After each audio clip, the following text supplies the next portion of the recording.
Up first this evening, the President of the Court of Appeal, Dennis Morrison, has fired back at calls for judges to be more accountable. Quizzed by journalists last week about why he appointed an acting Chief Justice, Prime Minister Andrew Holness said it's about accountability. But speaking at a function at the Jamaica Pegasus Hotel in New Kingston last night, Mr. Morrison said if governments want to hold judges accountable, they must provide the tools. TVJ's Kelisha Williams reports.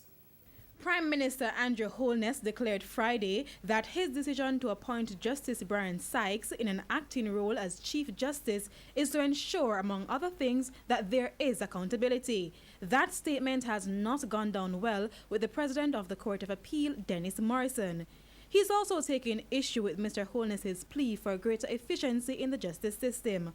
Sir Fred Phillips, a legendary West Indian of whom we should all be proud, put it well, and I quote him: "If governments in developing countries require the judges to deliver to the public and wish to hold them accountable for so doing, they must provide the tools."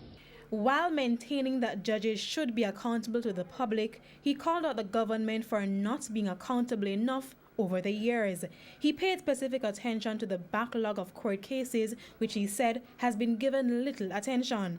The Constitution was amended 10 years ago to provide for an additional 6 judges of the court. This has not yet come to pass. Hopefully, this is the year in which it is promised, and this is the year in which it will happen. He says if judicial officers are to perform at their best, the executive, led by the Prime Minister, should do its job and provide adequate resources, pointing out that judges and lawyers have very little to work with. All judicial officers are painfully aware of the constraints, both internal and external, which foster delays.